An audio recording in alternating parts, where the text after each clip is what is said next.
Yes, good evening. खुश रहो। सभी को एक एक मोल आशीर्वाद। Very good evening. खुश रहो, स्वस्थ रहो, मोल नेयर बनो। हाँ जी, तो कैसा गया होमवर्क? मजा आया?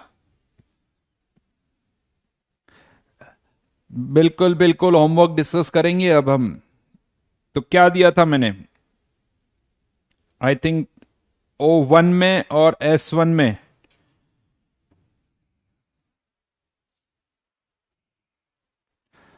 ठीक है, तो चलिए पहले डिस्कस कर लेते हैं। डाउट्स पूछ सकते हो आप।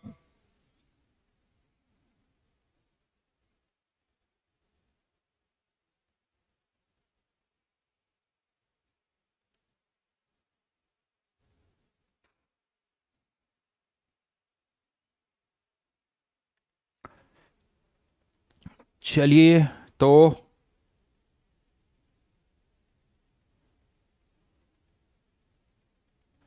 आसान थे। चलिए, अच्छी बात है। हो जाने चाहिए बस।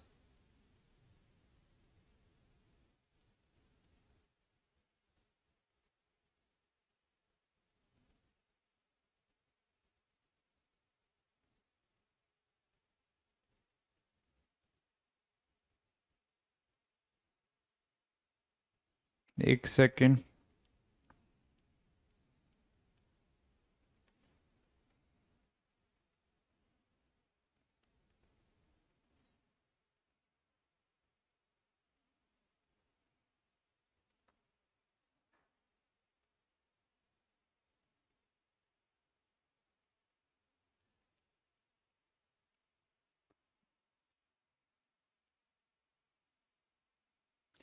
चलो, तो O1 में क्या डाउट है, जल्दी से बताओ। 1 से 15 तक दिया था ना मैंने। खुश रहो, 1 से 15 तक।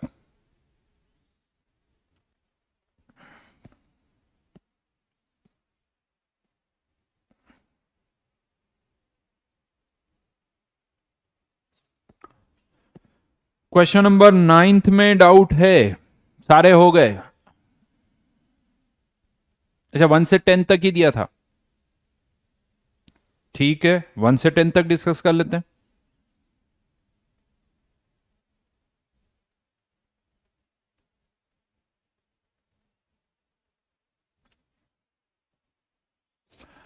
चलो जी, चलो। तो 1 से लेके 5 तक किसी को कोई डाउट है क्या? 1 से लेके 5 तक। क्वेश्चन नंबर 3 में डाउट है? सारे हो गए? क्वेश्चन नंबर 9 में डाउट है? 1 to 4 ही नहीं आए? वाह भाई वाह। बहुत बेसिक से क्वेश्चन है। चलो, एक क्वेश्चन नंबर 2 बता देता हूं। क्वेश्चन नंबर 2 क्या पूछा जा रहा है कि कितने मोल प्रोटॉन का वेट 1 ग्राम होगा। How many moles of proton का वेट 1 ग्राम होगा। ये आपको बताना है। तो पहले नंबर्स निकाल लेते हैं। 1 ग्राम में कितने प्रोटॉन होंगे? अगर 1 ग्राम है, इसमें कितने प्रोटॉन होंगे? तो एक प्रोटॉन का मास AMU। एक प्रोटॉन का मास 1 AMU। और इसको जब आप सॉल्व करोगे, ये क्या आ गए? Number of protons. Number of protons. तो ये कितना आ जाएगा आपका? 1 ग्राम डिवाइडेड बाय 1.67 इंटू 10⁻⁻⁴। और इसको आप सॉल्व करोगे तो ये वैल्यू किसके बराबर आ जाएगी? एवोगैड्रो। इतने प्रोटॉन्स का वेट 1 ग्राम होगा। तो कितने मोल हो गए? नंबर ऑफ मोल्स कितने हो जाएंगे? आंसर इज, मोल्स कितने हो जाएंगे? 1। और 1 किलोग्राम के लिए कितने मोल्स होने चाहिए? 1 ग्राम में 1 मोल, तो 1 किलोग्राम के लिए 1000 मोल्स।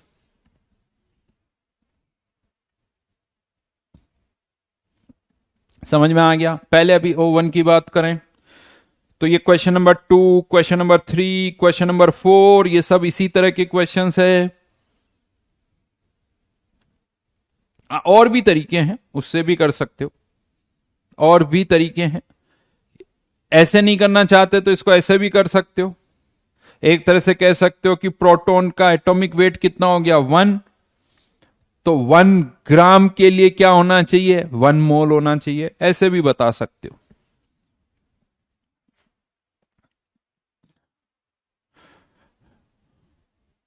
हाँ, ऐसे भी कर सकते हैं।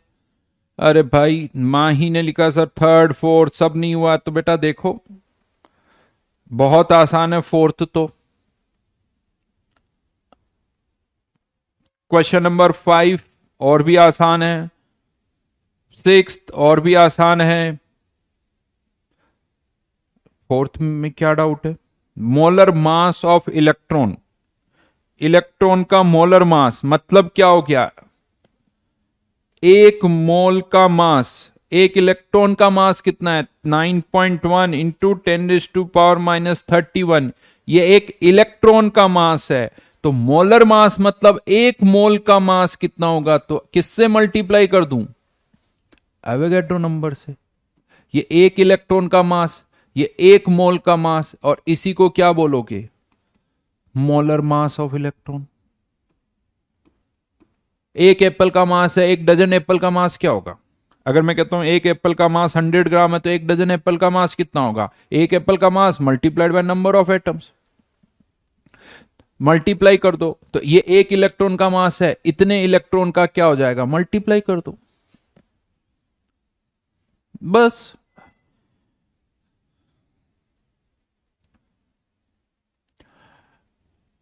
हम्म। हाँ, कोई कह रहा सर सारे क्वेश्चन करवा दो, तो फिर बेटा थ्योरी क्यों पढ़ते हो, जेई वाले पेपर में भी ऐसे कहना सर सारे क्वेश्चन करने आ जाओ। बहुत आसान क्वेश्चन है, बहुत बेसिक से। अब अगर इसको मल्टीप्लाई करना है तो उससे ज्यादा तो कुछ करना ही नहीं है बेटा। 7th question, question number 7th, C60H22, C60H22, इसका मॉलिक्यूलर मास निकालो। इसका मॉलिक्यूलर मास क्या होगा, 60 × 12 प्लस 22 × 1, ये कितना हो गया, 720 प्लस 22, तो ये वैल्यू कितनी आ गई, 742।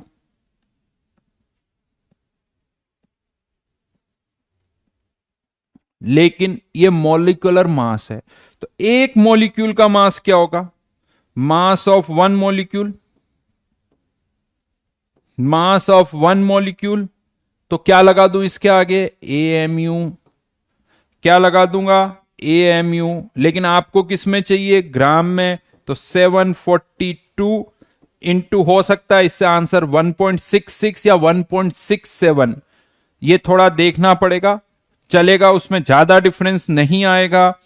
मुझे लगता है इसमें 1.66 से आ जाएगा, तो 1.66 से मल्टीप्लाई कर रहा हूं मैं, कुछ जगह 1.67, तो ये हो सकता है इससे आंसर आ जाए नियर बाई। चलो 1.67 ही लगा देते हैं, इंटू 10⁻⁻24।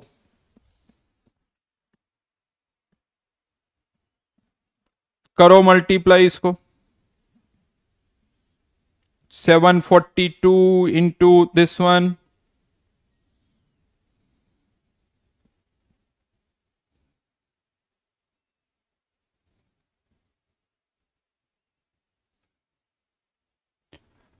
तो ये आंसर आ जाएगा 1230 के आसपास कुछ आएगा, 1230 32, 1230 के आसपास।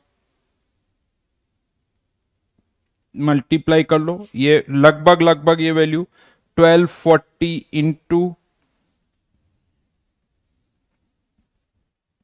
10⁻⁻24, तो आंसर बॉम्बे आ गया।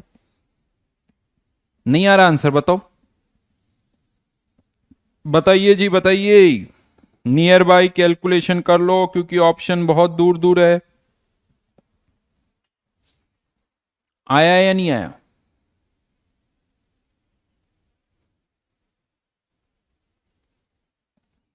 बॉम्बे आ रहा है? तो फिर कहां प्रॉब्लम है बेटा? क्या ये मॉलिक्यूलर मास नहीं निकाल सकते आप? क्या हमने ये नहीं लिखा हुआ? एक नहीं, दो नहीं, कितनी बार मैंने लिखा है molecular mass, mass of one molecule. बताओ, एक बार नहीं, लगभग 10 बार मैं ये लिख चुका हूं कि अगर एल्यूमिनियम के एक एटम, एल्यूमिनियम का एटॉमिक मास जो है, एल्यूमिनियम का एटॉमिक मास अगर 27 है तो एक एटम का मास कितना होगा? 27 AMU। कोई कह रहा है कि इससे मल्टीप्लाई क्यों किया? बेटा ग्राम में कन्वर्ट कौन करेगा? क्या AMU को ग्राम में कन्वर्ट नहीं करोगे?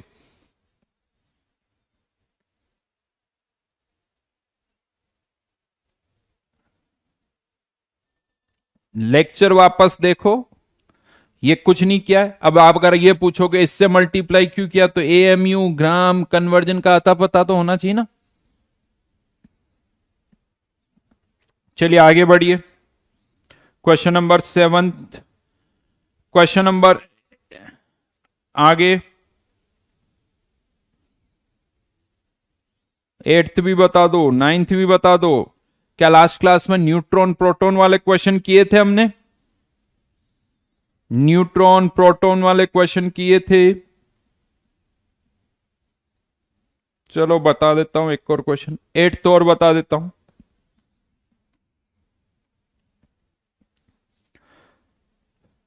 पहले तो ये बताओ, NO3 माइनस में,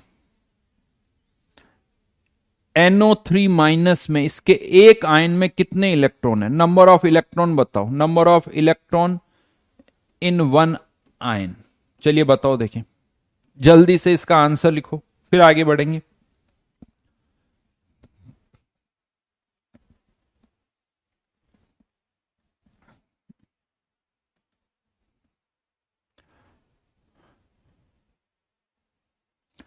नाइट्रोजन में कितने होते हैं? 7 इलेक्ट्रॉन।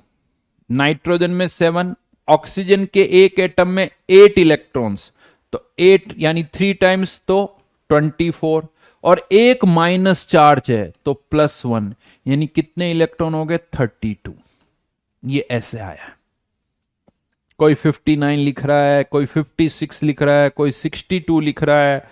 बेटा ऐसे करोगे तो नहीं काम चलेगा ना।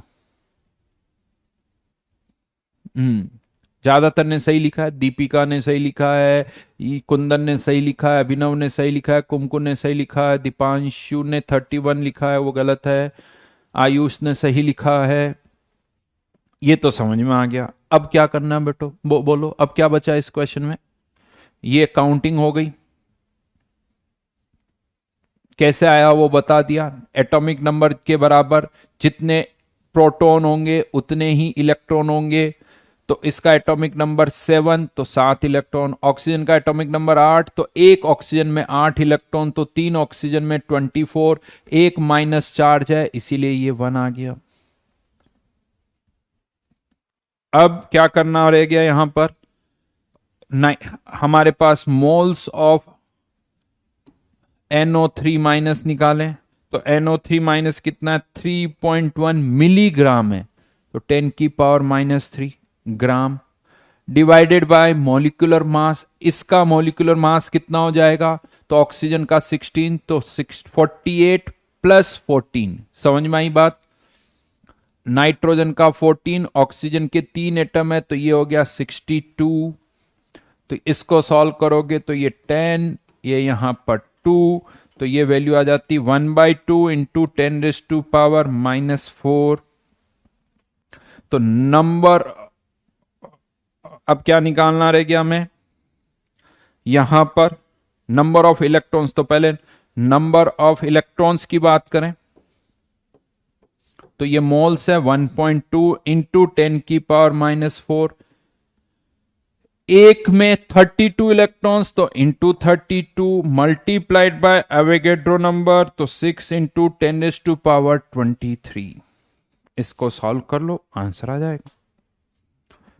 ये 3, ये 96, 96 इंटू 10⁻19।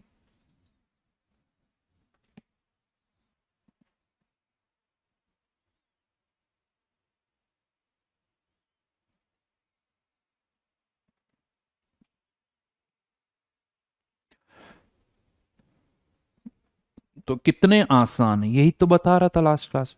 क्या नंबर ऑफ प्रोटॉन नहीं निकाले, नंबर ऑफ न्यूट्रॉन नहीं निकाले भाई? छोड़ो 10 की पावर। अब कोई पूछा सर ये 10 की पावर -4 कैसे आया, बेटा जाके 6 क्लास में पढ़ो, वो समझ में तब आएगा। तो देखो अब 8th बता चुका हूं, 7th बता चुका हूं, 9th नहीं बताऊंगा।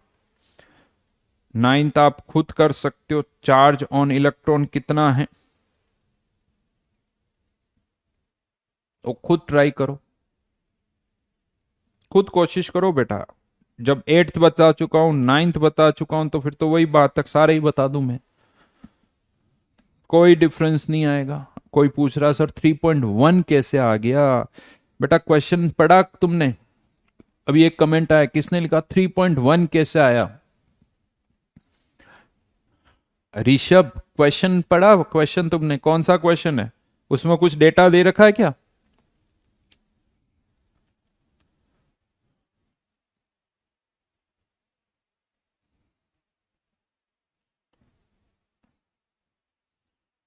अब कोई कह रहा सर पहला बता दो आप, तो बाकी सब छोड़ो। हा हा हा।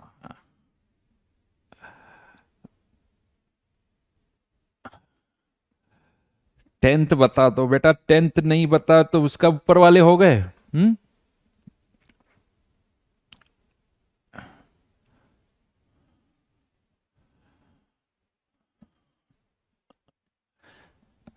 जब तुम क्वेश्चन नंबर 10th की बात करते हैं, क्या एक मॉलिक्यूल का मास बता सकते हो? एक मॉलिक्यूल का बता सकते हो तो इतने मॉलिक्यूल का भी बता दो। मल्टीप्लाई ही तो करना है, मल्टीप्लाई ही तो करना है।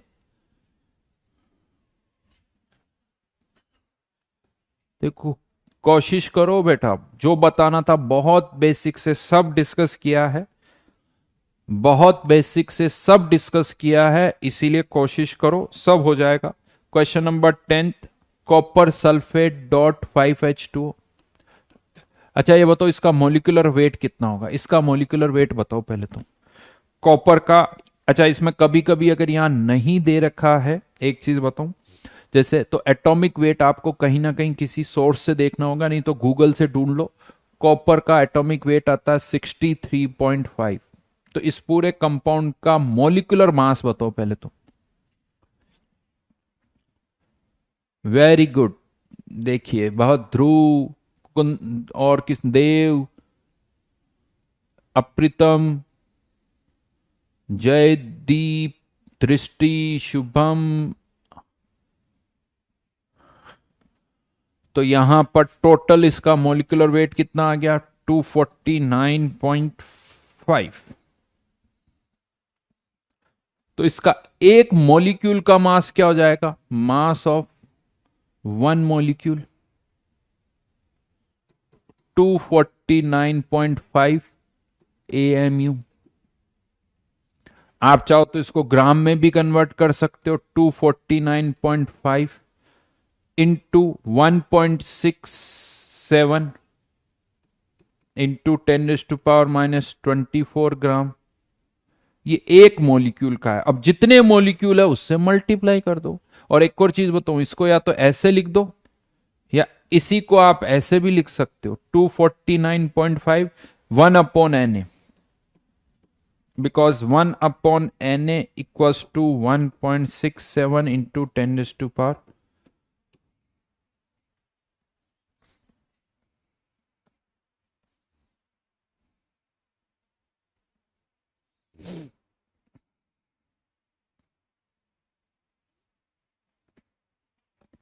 कार्तिक बेटा, ये क्या हो रहा है? डिस्कशन ही तो हो रहा है, और क्या हो रहा है? और एक एक चीज को बार बार मत लिखो, देखो, है ना, एक ही चीज को बार बार मत लिखो। अगर आपका कमेंट नहीं बोला जा रहा है तो समझ जाओ कि वो इंपॉर्टेंट नहीं है।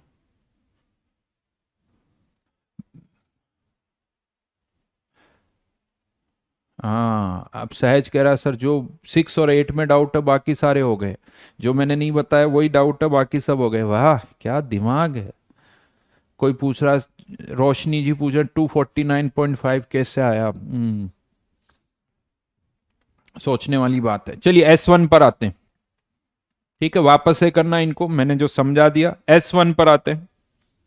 चलिए S1 में डाउट्स बोलिए।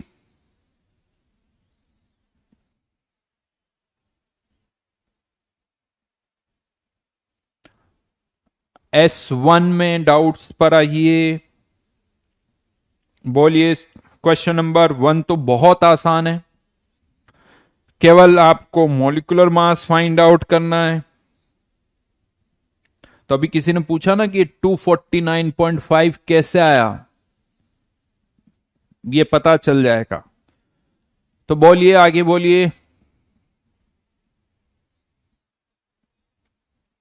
Question number 1, question number 2, question number 3, 4, 5।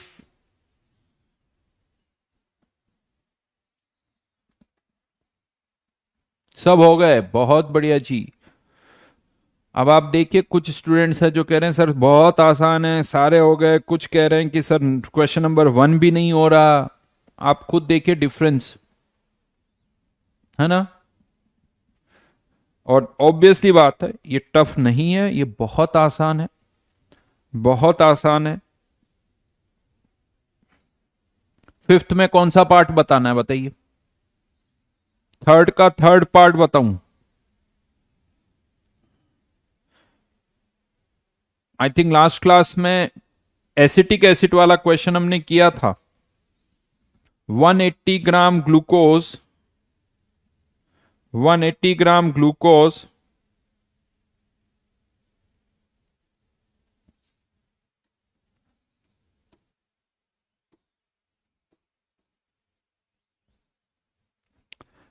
और फॉर्मूला ग्लूकोज का क्या है? C6H12O6। ठीक है, तो इसका मोल्स निकाल लो। 180 ग्राम ग्लूकोज, तो मोल्स कितने आ जाएंगे? ग्लूकोज के मोल्स, मोल्स ऑफ ग्लूकोज कितने आ जाएंगे? 180। इसका मोलिकुलर मास भी 180, तो ये कितना आ गया? 1। अब बोलिए कौन सा पार्ट निकाला? 1 मोल आ गया। तो अब अगर इसका 1 मोल है तो कार्बन के कितने मोल्स होंगे? 6 मोल्स। हाइड्रोजन के कितने होंगे? 12 मोल्स। ऑक्सीजन के कितने होंगे? 6 मोल्स।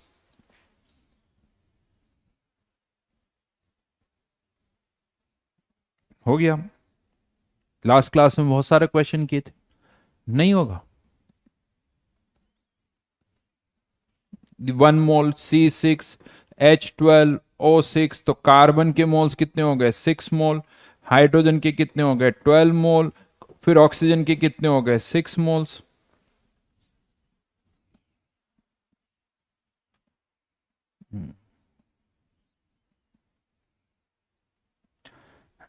बेटा पेज पलटो, सब मिलेगा। अब आपको शीट पूरी दे रखी है, उसमें सारी एक्सरसाइज है, उसमें पेज आगे पलटो, सब मिल जाएगा।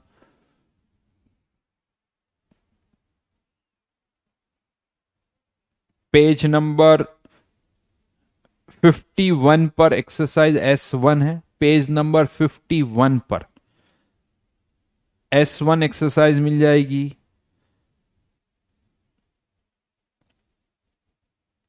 45 पेज नंबर पर ओवन मिल जाएगी।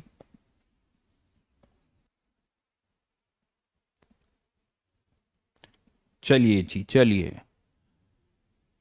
आगे बढ़ें और बोलिए। क्वेश्चन नंबर 5 में क्या डाउट है? क्वेश्चन नंबर 5 में कौन सा पार्ट चाहिए S1 का?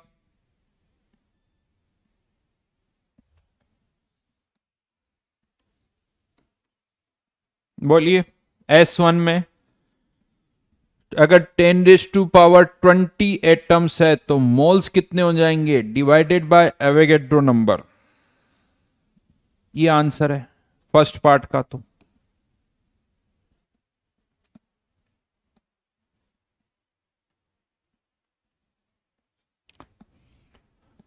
थर्ड पार्ट का आंसर 100 एटम्स का मास पूछा है ग्राम में। किसके लिए, नाइट्रोजन के लिए। नाइट्रोजन का एटॉमिक वेट कितना है, एटॉमिक मास ऑफ नाइट्रोजन, कितना, 14। तो mass of an atom of nitrogen 14 AMU। तो 100 एटम्स का कितना होगा, 100 एटम्स का मास ऑफ 100 एटम्स के लिए क्या करोगे, तो 100 इंटू 14 AMU।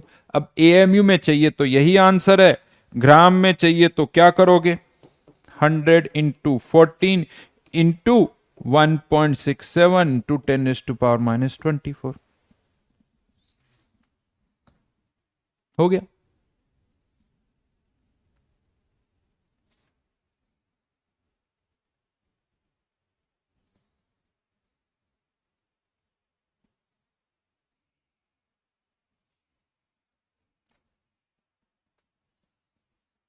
ये सब मैं बता चुका हूं, हर एक चीज आपको बता चुका हूं, और इसी तरह से बताइए ताकि ये क्वेश्चन आपसे हो। क्योंकि गड़बड़ी यही होती है कि कभी पूछ लिया जाता है 2 एटम का मास बताओ, कभी 2 मोल का बताओ, तो 2 एटम का कैसे निकालना है, 2 मोल का कैसे निकालना है। एटम का निकालना है तो AMU में आएगा, मोल का निकालना है तो डायरेक्ट ग्राम में निकाल सकते हो। ये डिफरेंस है, ये डिफरेंस है।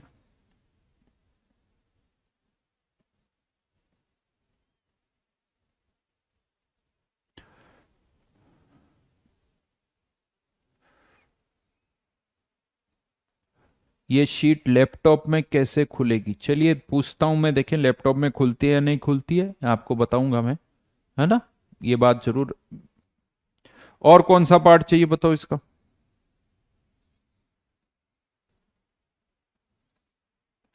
फोर्थ फिफ्थ ये सब कर ही चुके हैं।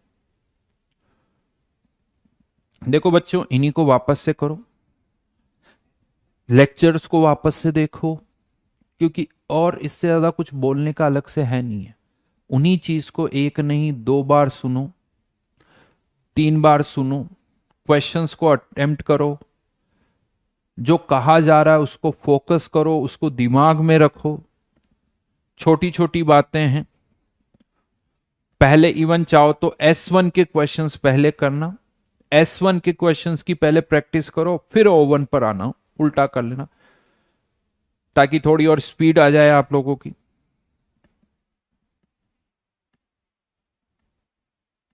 सिद्धार्थ फिर से ट्राई करना, सिद्धार्थ फिर से ट्राई करना। O1 के मैंने बहुत सारे क्वेश्चन बता दिए हैं, है ना। आप सोचो 10 में से मैं ऑलरेडी बता चुका हूं बहुत सारे क्वेश्चन,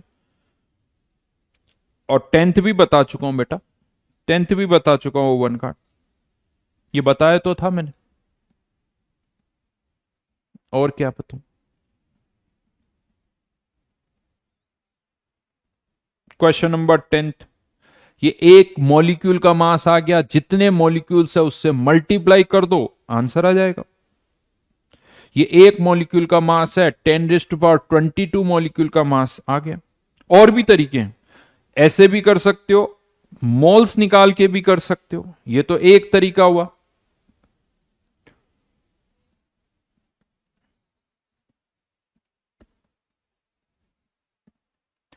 हाँ जी रितेश जी, नाम ले लिया बस।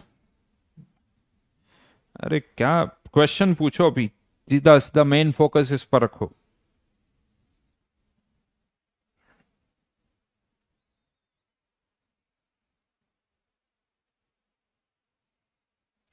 चलो जी, अब आगे बढ़ रहे हैं। लास्ट लास्ट क्लास में क्या बताया था, लास्ट क्लास में PV = NRT बता दिया था क्या, सारे कन्वर्जन, सारी यूनिट्स याद है क्या पीवी इक्वल्स टू एनआरटी की? बोलिए बोलिए, हाँ या ना?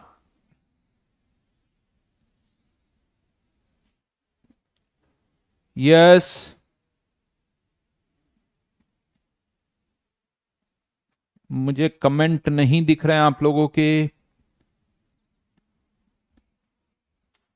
अब आ गए, अब आ गए।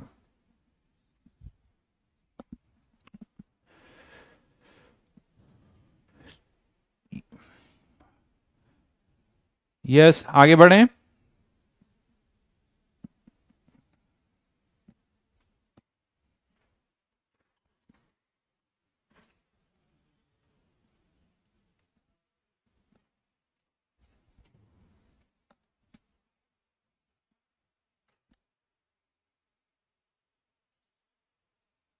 जस्ट मिनट, थोड़ा सा वेट वेट करो, अगर आवाज आ रही है तो मेरी।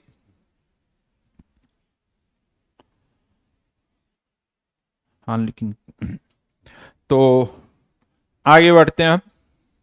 ये डिस्कशन हुआ है, वापस से अटेम्प्ट करो ये सारे क्वेश्चंस जो भी अभी किए हमने। तो लास्ट क्लास में मैंने आपको PV equals to NRT equation introduce कर दी थी। पीवी इक्वल्स टू एनआरटी, है ना? ये भी बता दिया था प्रेशर किस यूनिट में पुट करना होता है, वॉल्यूम की क्या यूनिट होती है, आर की क्या यूनिट होती है, ये सारी हमने बात की थी। तो इसी पर अब हम और कुछ क्वेश्चंस कर रहे हैं। याद है सब? ठीक है, तो फिर से इसी पर कुछ और क्वेश्चंस हम कर रहे हैं। चलिए क्वेश्चन नंबर 1 करिए इसका। कौन सी यूनिट में पुट करना है ये आपको सोचना होगा। प्रेशर को किस यूनिट में पुट करें, वॉल्यूम को किस यूनिट में पुट करें, टेम्परेचर को किस यूनिट में पुट करें। फाइंड आउट क्या करना है, missing parameter. Pressure, volume, temperature, moles, इसमें से जो मिसिंग है वो आपको फाइंड आउट करना है। तो यहां पर क्या मिसिंग है, नंबर ऑफ मोल्स। तो इसके लिए भी नंबर ऑफ मोल्स, इसके लिए भी नंबर ऑफ मोल्स, ये आपको यहां फाइंड आउट करना है। तो चलिए वन बाय वन करके डिस्कस करेंगे। पहले आप फर्स्ट पार्ट करो, वैल्यूज पुट करो और फर्स्ट पार्ट में कितने मोल्स आ रहे हैं वो कैलकुलेट करिए और अपना आंसर जल्दी से कमेंट बॉक्स में लिखो। फर्स्ट पार्ट में कितने मोल्स आ रहे हैं, आपको ये देखना है कौन सी यूनिट में पुट करना है, आर की कौन सी वैल्यू आप यूज करोगे, फिर कैलकुलेशन आपको करनी है।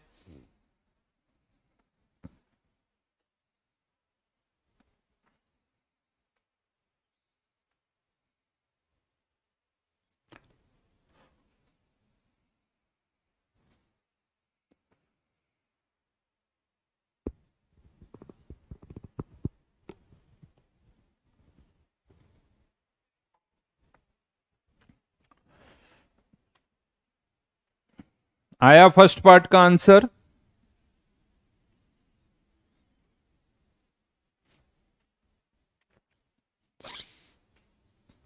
तो राइट नाउ जैसा मैंने लास्ट टाइम आपको बताया था कि PV equals to N RT equation में अगर प्रेशर पास्कल में है तो वॉल्यूम मीटर क्यूब में होना चाहिए, ये तो फिक्स है। और आर की वैल्यू क्या होगी, 8.314। और अगर प्रेशर एटमॉस्फेयर में है तो वॉल्यूम किस में होगा, लीटर में। और आर की वैल्यू यहां पर 0.0821, इसकी यूनिट होती है एटमॉस्फेयर लीटर पर मोल पर केल्विन, याद है ना अच्छी तरह से। और इसकी यूनिट होती है जूल पर मोल पर केल्विन। बढ़िया जी बढ़िया, बिल्कुल सही। फर्स्ट पार्ट का आंसर आ गया, बिल्कुल सही, 1.5। तो यहां पर सॉल्व कर रहा हूं मैं फर्स्ट पार्ट, है ना? यहां पर सॉल्व कर रहा हूं फर्स्ट पार्ट। तो प्रेशर पास्कल में, वॉल्यूम मीटर क्यूब में पुट कर ही सकते हैं। तो 8.314, वॉल्यूम 600 मीटर क्यूब, 1 आर की वैल्यू भी 8.314 इंटू 400। ये दोनों टर्म्स कैंसिल आउट हो गई। सॉरी यहां 1 नहीं, एन निकालना है हमें। तो यहां पर ये दोनों टर्म्स कैंसिल आउट हो गई, तो नंबर ऑफ मोल्स आ गए 600 अपॉन 400 विच इज 1.5। बिल्कुल सही जी, बिल्कुल सही जा रहे हो। जयदीप, दीपिका, रुद्रा, यश, शुष्नाटो। सेकंड पार्ट पर आ जाते हैं, सेकंड पार्ट पर आ जाते हैं। इसके लिए सॉल्व करो। अब यहां पर थोड़ा सा कन्वर्जन करना होगा क्योंकि प्रेशर यहां पर आपको टॉर में दे रखा है। प्रेशर जो है वो टॉर में दे रखा है। बताइए क्या आएगा यहां पर आंसर।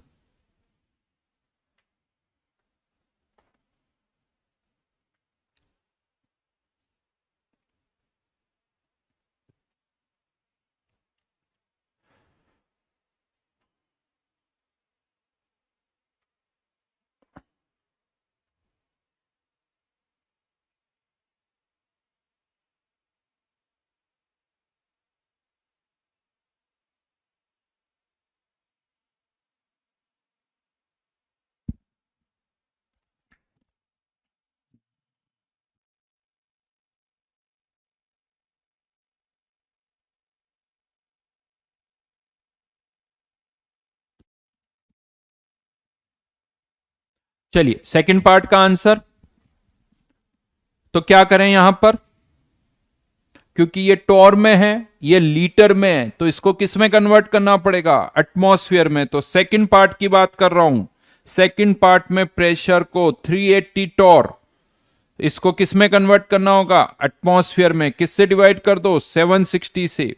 तो ये यहां पर एटमॉस्फेयर में कन्वर्ट हो गया। तो एटमॉस्फेयर में ये वैल्यू कितनी आ गई, 1/2। अब आप वैल्यूज पुट कर सकते हो। तो यहां पर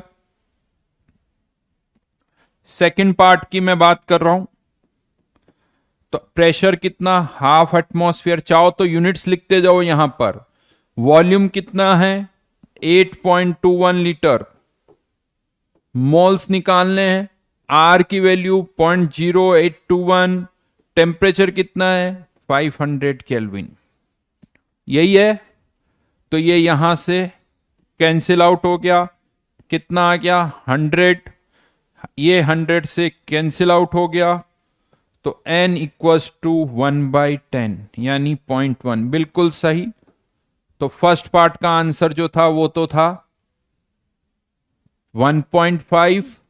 सेकंड पार्ट का आंसर है 0.1। थर्ड पार्ट पर आते हैं। ये थोड़ा इंटरेस्टिंग पार्ट है। थर्ड पार्ट थोड़ा इंटरेस्टिंग है, इस पर अब आ जाओ। इसमें अब आपको थोड़ा दिमाग लगाना है कि किसको कन्वर्ट करना है। थर्ड पार्ट में किसको कन्वर्ट करें ये सोचो। आंसर आ गए वैसे मेरे पास था।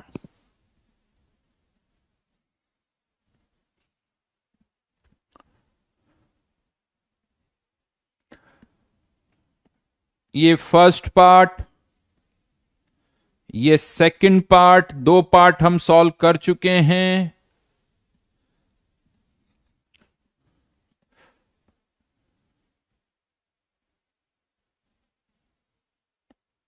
सब कुछ सही लिखा हुआ है बेटा।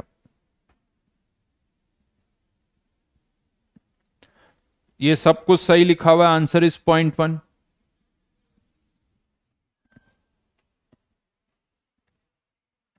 अब हम आ रहे हैं थर्ड पार्ट पर। देखते हैं आंसर क्या आता है। बहुत अलग अलग तरह के आंसर मैं देख पा रहा हूं। कोई 0.02 लिख रहा है, कोई 2.5 लिख रहा है। How to find R, last class में क्या डिस्कस किया था बेटा। अब जब बात आती, लास्ट क्लास में थे,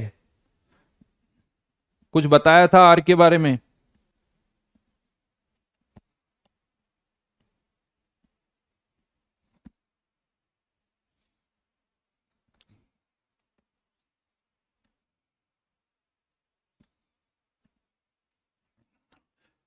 .002 ज्यादातर का आंसर ये आ रहा है।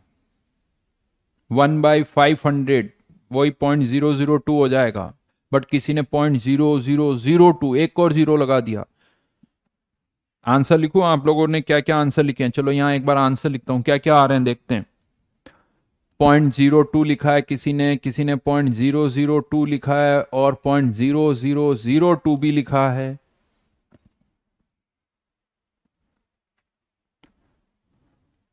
देखते हैं इसमें से और कोई ऑप्शन। 0.4 भी लिखा है, 0.8 भी लिखा है, 2.5 भी लिखा है, 0.25 भी लिखा है, और 2 भी लिखा है। वेरी गुड बेटा, क्या इतने सारे आंसर हैं। चलो क्वेश्चन क्या था? प्रेशर कितना है? 83.14, वॉल्यूम है 50 लीटर। मैं क्वेश्चन उधर लिख रहा हूं, प्रेशर दे रखा है 83.14 पास्कल, वॉल्यूम कितना दे रखा है 50 लीटर, और टेम्परेचर कितना दे रखा है 250 के। यही है ना, यही डाटा है। 83.14, 83.14, 50 लीटर, 50 लीटर, 250 केल्विन, 250 केल्विन। अब बताओ किसको कन्वर्ट करें? तो यहां पर दो कॉम्बिनेशन है, जैसा मैंने बताया, अभी हमने लिखा भी था। तो आर की वैल्यू अगर आप 8.314 यूज कर रहे हो तो यहां पर वॉल्यूम किस में आना चाहिए? मीटर क्यूब में और पास्कल में है। तो प्रेशर तो राइट नाउ इस क्वेश्चन में हमें पास्कल में दे रखा था, वॉल्यूम लीटर में, तो उसको मीटर क्यूब में कन्वर्ट कर देते हैं। तो अब मैं क्या कर रहा हूं, इस वॉल्यूम को मीटर क्यूब में कन्वर्ट कर रहा हूं, तो ये 50 इंटू 10⁻³ मीटर क्यूब हो जाएगा, है ना। चलो अब सॉल्व कर देते हैं। PV equals to NRT, moles निकालने हैं। प्रेशर 83.14, वॉल्यूम 50 इंटू 10⁻³ ये पास्कल में, ये मीटर क्यूब में।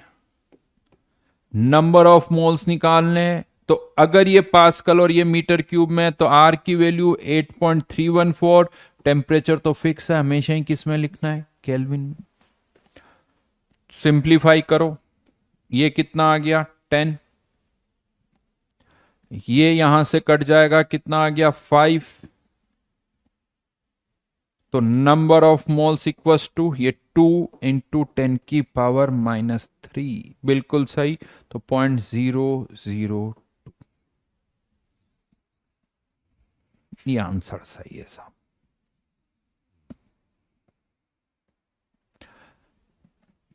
प्रेशर एटमॉस्फेयर में करोगे तब भी आंसर तो यही आएगा, बट फिर कैलकुलेशन जो है वो थोड़ी बढ़ जाएगी। कैलकुलेशन जो है वो आपकी थोड़ी बढ़ जाएगी, क्योंकि अभी क्या फायदा हुआ कि इधर 83.14 है और इधर 8.314 है, तो ये कैंसिल आउट हो गए, तो हमारी कैलकुलेशन कम हो गई। आप चाहो तो उल्टा भी कर सकते हो, इसको एटमॉस्फेयर में कन्वर्ट करके फिर भी किया जा सकता है, लेकिन उस केस में फिर कैलकुलेशन थोड़ी ज्यादा होगी, बट आंसर यही आएगा। आंसर जो है वो यही आएगा, बिल्कुल सही आंसर है। किसी और का कुछ और आंसर आ रहा है तो गलत है। देखो बेटा, कैलकुलेशन अच्छी करो। ये कैलकुलेशन, इतने सारे आंसर कैसे आएंगे मुझे नहीं समझ में आ रहा। इतने सारे आंसर कहां से आएंगे? इस एक कैलकुलेशन में इतने सारे आंसर निकाल दिए, आप सोचो। हाँ, मतलब इतने तो डेटा नहीं थे, जिस और भी आंसर ऑप्शंस थे वो तो मैंने लिखे ही नहीं यहां पर। और भी ऑप्शंस थे वो तो लिखे ही नहीं। 1 2 3 4 5 6 7 8 और बहुत सारे ऑप्शंस थे। तो क्या है इसमें? ये कोई टफ कैलकुलेशन? ये टफ नहीं है। अभी कैलकुलेशन थोड़ी और टफ हो सकती है बेटा, यहां तो फिर भी डेटा आराम से कट रहे हैं। जो डेटा मैंने दिए हैं वो बड़े आसान दिए हैं। हाँ, आ रहा हूं मैं, नेक्स्ट पार्ट पर आते हैं। नेक्स्ट पार्ट का आंसर क्या आ रहा है? फोर्थ पार्ट का आंसर। इसका अब आपको प्रेशर बताना है। प्रेशर बताना है,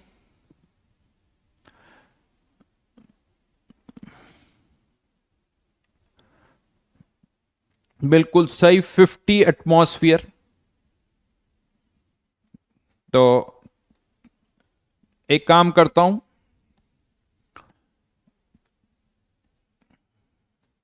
इसको यहां से हटा देता हूं, यहीं पर सॉल्व करूंगा ताकि स्क्रीन ना चेंज हो। फोर्थ और फिफ्थ पार्ट,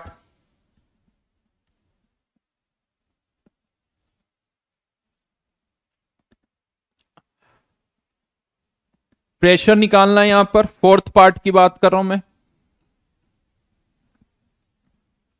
तो प्रेशर एटमॉस्फेयर में आ जाएगा, वॉल्यूम लीटर में, एन की वैल्यू 10, अगर ये लीटर में ये एटमॉस्फेयर में तो 0.0821 इंटू 500। इसको सॉल्व करो, ये 100, ये 100 से ये 0 कैंसिल, तो P इक्वल्स टू 50 एटमॉस्फेयर। बिल्कुल बढ़िया जी।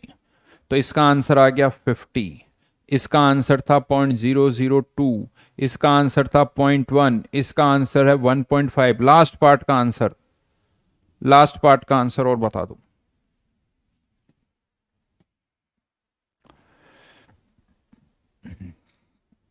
अब कैलकुलेशन आएगी थोड़ी सी, लास्ट पार्ट में पता चलेगा, अभी तक तो कैलकुलेशन नहीं है। बिल्कुल सही, आलोक, रजनीश, पार्थ, नमिता, दीपिका, रक्षित, वर्णित, बिल्कुल सही। लेकिन कैलकुलेशन वापस देखो, कुछ का आंसर 748 के आसपास भी आ रहा है, मतलब 748 ही आना चाहिए, बट किसी का 739 आ रहा है तो वो गलत है। कोई 44 लिख रहा है तो फिर वो कैलकुलेशन की गड़बड़ कर रहे हैं। प्रेशर निकालना है। अब यहां पर किस यूनिट में निकालते हो वो इंपॉर्टेंट। ये अगर मीटर क्यूब में पुट कर रहे हो 10 मीटर क्यूब, मोल्स 3, तो आर की वैल्यू 8.314 इंटू 300। ऑब्वियसली कैलकुलेशन थोड़ी करनी होगी, यानी 90 इंटू 8.314, ये 10 ये कैंसिल, ये किस में आ जाएगा, पास्कल में, क्योंकि ये मीटर क्यूब में तो ये पास्कल में। तो इसको मल्टीप्लाई करना होगा 90 इंटू 8.314, और ऐसा नहीं है कि 8.3 लिख दूं, 8.314 ही लिखना है। कैलकुलेशन देखो, जेई मेंस हो या जेई एडवांस, क्वेश्चन अलग अलग तरह के आते हैं। बहुत सारे क्वेश्चन आते हैं जहां पर 2 डेसिमल प्लेस तक सही सही आंसर देना होता है, तब तो कुछ भी अप्रोक्सीमेशन नहीं करोगे। बट समटाइम्स ऑब्जेक्टिव क्वेश्चन जब आते हैं तो उसमें 4 ऑप्शन होते हैं, और मोस्टली 4 ऑप्शन एक दूसरे से दूर दूर होते हैं। अगर 4 ऑप्शन दिख रहा है एक दूसरे से बहुत दूर है तो थोड़ा बहुत अप्रोक्सीमेशन कर सकते हो आप, जब ऑप्शंस बहुत दूर है। जैसे एक चीज यहां पर मैं बताता हूं, 8.314 जो है ये रफली, एग्जैक्टली तो नहीं, 25/3, बहुत बार हम इसको ऐसे भी लिख देते हैं। तो यहां पर आप नियर बाय ऐसे कह सकते हो 90 इंटू 25/3, ये कैंसिल हो गया 30, तो ये आंसर आ गया लगभग 750। तो 750 के आसपास आंसर आना चाहिए। लेकिन ये ऐसा नहीं हमेशा यूज करोगे, मैं फिर से कह रहा हूं, ऑब्जेक्टिव क्वेश्चन है तब तो यूज कर सकते हो क्योंकि 4 ऑप्शन दूर दूर है, लेकिन न्यूमेरिकल वाला है तो फिर एग्जैक्टली वही करोगे जो अभी आपने किया है, 748.26, क्योंकि 2 डेसिमल प्लेस तक सही सही आंसर चाहिए हमें, है ना। तो ये ध्यान रखना। तो ये एक पार्ट है। अभी बहुतों को मुझे लगता है कब आर की वैल्यू क्या लेनी है बहुत क्लियरली बता चुका हूं। मार्केट में खरीदने जाते हो, मान लो कहीं इंटरनेशनल मार्केट में गए, कुछ चीजें बेटा डॉलर में पे करनी होती है, कोई रुपए में करनी होती है, कभी कोई डिराम में पे करनी होती है, अलग अलग जगह है। उसी तरह से आर की वैल्यू भी अलग अलग है, डिपेंड करता बाकी की यूनिट क्या है उस पर डिपेंड करेगा। डिस्टेंस किलोमीटर में भी होती है, मीटर में भी होती है, जहां किलोमीटर है किलोमीटर यूज करो, जहां मीटर है मीटर यूज करो। तो बड़े सिंपल से इतने बेसिक क्वेश्चन मैं करवा रहा हूं आप लोगों को, बहुत बेसिक क्वेश्चन है ये, सीरियसली स्पीकिंग इतने सारे क्वेश्चंस हम कर रहे हैं, शीट में बहुत सारे क्वेश्चन है, तो आप प्रैक्टिस करो। इतना बेसिक, इससे ज्यादा डिटेल में सीरियसली आपको कहीं भी नहीं मिलेगा, वो भी मैं आपको बहुत क्लियरली बता दूं। हाँ, अभी कोई क्या लिख रहा है ये, और क्वेश्चन, इतने क्वेश्चन करने के बाद और वो भी करेंगे। चलो अब इसी में एक और चीज बताता हूं, ये तो हमने कर ही लिए क्वेश्चन, इसी में अब एक दो पॉइंट और आते हैं। पॉइंट ये आता है कि कोई भी गैस जो है, सर क्वेश्चन नंबर 2 में 360 टोर नहीं है, तो बेटा 380 है। 380 डिवाइड बाय 760 करोगे तो 1/2 आएगा। चलो, अब कैलकुलेटर यूज नहीं करना है, रेयरली करना है। जब मान लो आपने कैलकुलेशन कर दी, कभी क्या होता है कि कैलकुलेशन कर रहे हैं, बार बार गलत आंसर आ रहा है, तो ऐसा लगता है सर कॉन्सेप्ट गलत है। उस केस में आप कैलकुलेटर से कर लो, ताकि ये समझ में आ जाए कि कॉन्सेप्ट नहीं, कैलकुलेशन में गड़बड़ कर रहे हो। रेशियो बेटा आर को क्या लेना है वो मैं 10 बार बता चुका हूं, तो अब कोई फर्क नहीं पड़ता। अब आप खुद उस लेक्चर को वापस से देखो, लास्ट क्लास का भी वापस देखो, आज भी मैंने बता दिया। हमें समझ में आना चाहिए। कोई कहता है 5 मीटर, और कोई तुम्हें कहता है कि तुम्हारे घर से वो जगह कितनी दूर है, 5 मीटर या 5 किलोमीटर, एक ही बात है, अलग अलग है ना। 5 किलोमीटर कोई बोलता है, 5 मीटर कोई बोलता है। उसी तरह से जब मैं बोल रहा हूं पास्कल अलग है, लीटर अलग है, उसके अकॉर्डिंग एडजस्ट करो।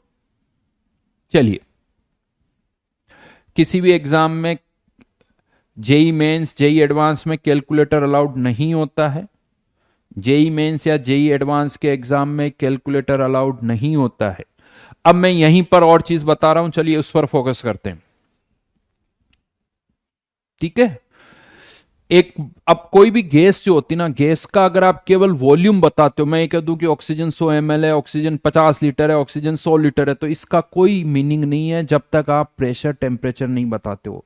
ऑक्सीजन या कोई भी गैस का वॉल्यूम जब भी आप बताते हो, तो साथ में प्रेशर टेम्परेचर आपको हमेशा बताने पड़ेंगे, अदरवाइज उस वॉल्यूम का कोई मतलब नहीं होता है। तो अब होता क्या है कि अगर आपको हमेशा बोलना पड़ेगा oxygen 250 ml oxygen at 1 atmosphere at 300 kelvin, तो क्या होता है, हर जगह प्रेशर टेम्परेचर आपको बताने पड़ते हैं।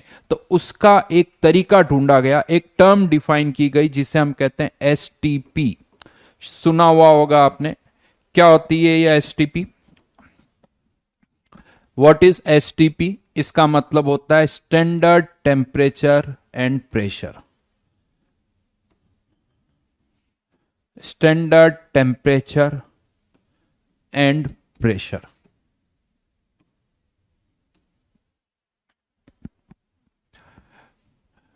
अच्छा, वैल्यूज पता है क्या आप में से किसी को? यानी हमने एसटीपी पे फिक्स कर दिया कि एसटीपी बोला जा रहा है मतलब टेम्परेचर इतना, प्रेशर इतना।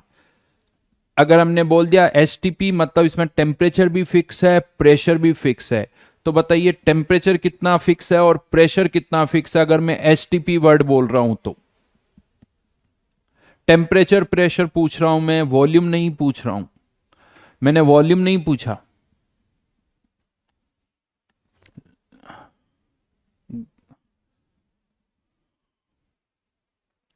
बहुत बढ़िया, बहुतों ने सही सही आंसर लिखा है, अच्छी बात है। तो यहां पर मैं आपको बता दूं, देखो टेम्परेचर तो वही 273 केल्विन यानी 0 डिग्री सेल्सियस आप कह सकते हो, 273 केल्विन या 0 डिग्री सेल्सियस। बट यहां गड़बड़ होती है। प्रेशर, स्टैंडर्ड प्रेशर का मतलब 1 बार। बहुतों को ऐसा लगता है 1 एटमॉस्फेयर, जो कि गलत है। 1 एटमॉस्फेयर नहीं है, ये 1 बार है। ओल्ड कन्वेंशन था, बहुत सालों हो गए उसको चेंज किए हुए, शायद 40-50 साल से भी ज्यादा हो चुके होंगे। ओल्ड कन्वेंशन में ये 1 एटमॉस्फेयर था, अब नहीं है। अब स्टैंडर्ड प्रेशर कितना है? 1 बार है। अब स्टैंडर्ड कन्वेंशन 1 बार है, तो आपको 1 बार यूज करना है, 1 एटमॉस्फेयर यूज नहीं करना है। और बहुत सारी बुक्स में अभी भी 1 एटमॉस्फेयर लिखा हुआ है, जहां लिखा हुआ वो गलत है। आप एनसीईआरटी पढ़ लीजिए, एनसीईआरटी में स्टेट्स ऑफ मैटर जो चैप्टर है उसमें देखोगे तो आपको अपने आप समझ में आ जाएगा। और दूसरा, ये टर्म्स एसटीपी जो टर्म है वो कौन, किसने डिफाइन की है? ऑर्गेनाइजेशन है आईयूपीएसी। आईयूपीएसी, उन्होंने इन टर्म्स को डिफाइन किया है। तो अगर आपको चेक करना है तो उसकी वेबसाइट पर जाइए, IUPAC की वेबसाइट पर, तो वहां से आपको सही सही इंफॉर्मेशन मिलेगी। क्योंकि बहुत सारी पुरानी बुक्स में अभी भी वो 1 एटमॉस्फेयर है, वो ऑब्वियसली चेंज नहीं हुआ क्योंकि बुक बहुत पहले लिखी गई थी, उसमें कुछ चेंजेस नहीं किए या बुक लिखने वाले नहीं रहे, तो इसलिए ये नहीं कि सर उस बुक में तो ऐसा लिखा हुआ है, उस बुक में ऐसा लिखा। और दूसरा, या आप NCERT से चेक करो या फिर उसकी वेबसाइट से चेक करना। अब इसमें एक मेजर मिस्टेक क्या होती है, इसमें एक मेजर मिस्टेक क्या होती है, अगर मैं आपसे एक क्वेश्चन देता हूं, find volume of 1 mole gas at STP, बताइए इसका आंसर क्या होगा, इसका आंसर बताइए।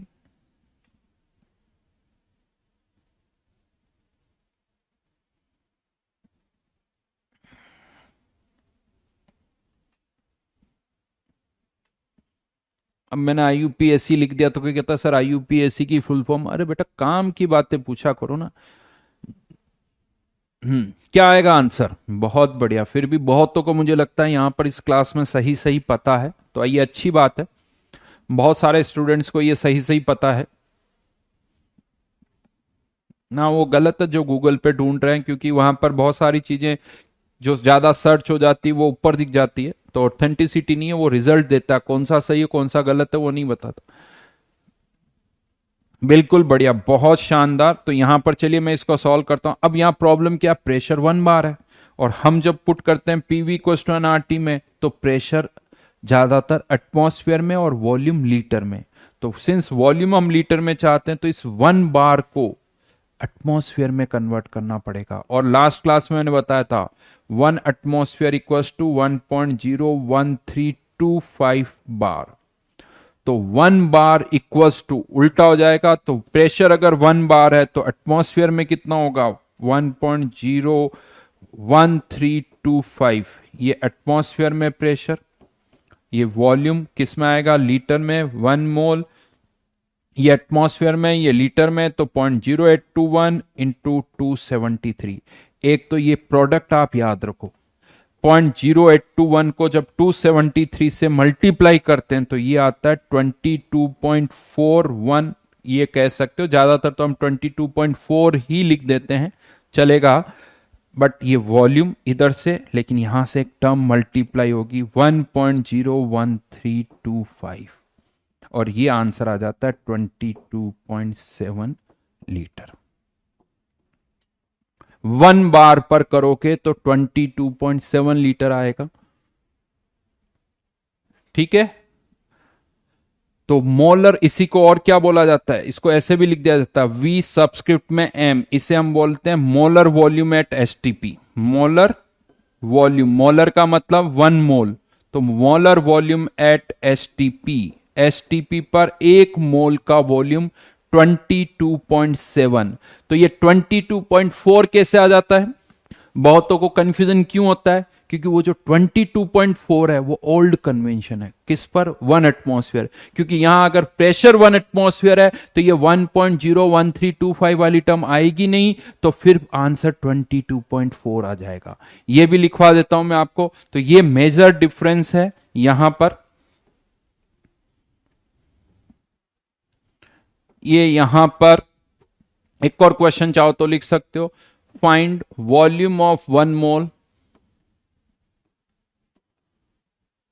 एट 1 एटमॉस्फेयर 273 केल्विन, बट इसका कोई नाम नहीं है, इसका कोई नाम नहीं है। अब अगर आप 1 एटमॉस्फेयर 273 केल्विन पर करोगे तो ये एटमॉस्फेयर में, ये volume, number of moles 1.0821 into 273, और इस बार सॉल्व किया तो ये 22.4 लीटर ही आएगा। NCERT में साफ साफ लिखा हुआ है, यूज करो, ठीक है। तो ये चीज याद रखना। इसके अलावा भी, ये तो क्लियर हो गया। अब 22.4 और 22.7 का कोई कंफ्यूजन नहीं। इवन पुराने जेई मेंस के क्वेश्चन में भी ये कंफ्यूजन हो सकता है। पुराने जेई मेंस के पेपर्स निकालोगे तो वहां लगेगा सर STP 22.4 दे रखा है, वो पुराने क्वेश्चन थे, अब नहीं करेंगे हम ऐसा, अब हम 22.7 ही यूज करेंगे। एक और पॉइंट पर आता हूं। एसटीपी तो हो गया, ऐसी एक और टर्म डिफाइन हुई है ना, एक और इसी तरह की एक और टर्म डिफाइन की जाती है, जैसे एसटीपी है उसी तरह से, एसटीपी की तरह ही। हाँ,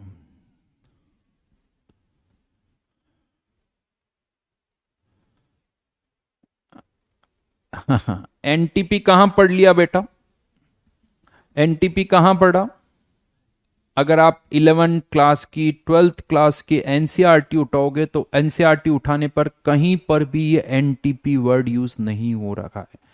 तो एनटीपी वर्ड को तो भूल जाना, ऐसा कोई वर्ड अब यूज नहीं होता है। और ये अलग अलग जगह अलग अलग तरह से है, कोई 20 डिग्री टेम्परेचर लेता है, कोई 25 डिग्री टेम्परेचर लेता है, कोई 0 डिग्री भी लेता है, कोई 1 बार भी लेता है, कोई 1 एटमॉस्फेयर। तो ऐसा ऐसा तो कोई वर्ड है ही नहीं। हाँ, एक और ऐसी टर्म है जो आईयूपीएसी ने डिफाइन की है, और वो है SATP. SATP standard ambient temperature and pressure, ambient temperature and pressure.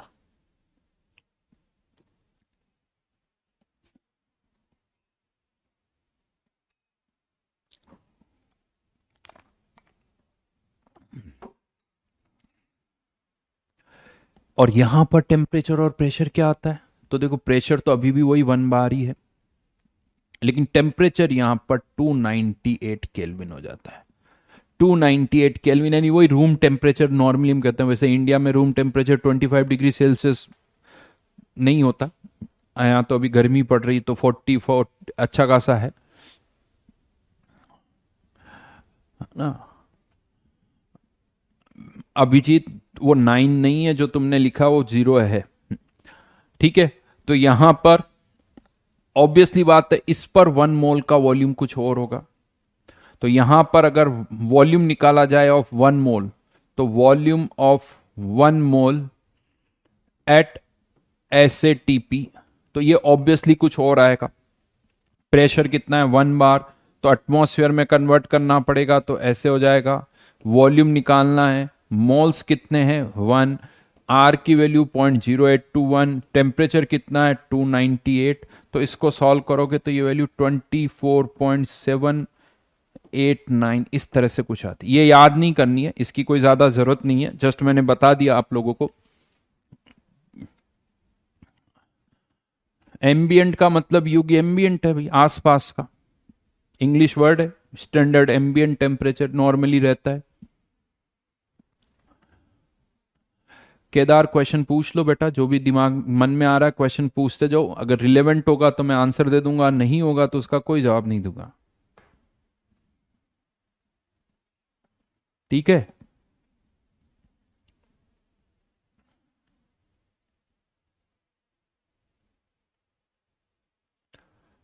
तो यहां पर ये तो बात हो गई S T P S A T P. तो PV equals to NRT equation. तो अब फाइनली हम अगर कोई गैस है तो उसके भी मोल्स निकाल सकते हैं।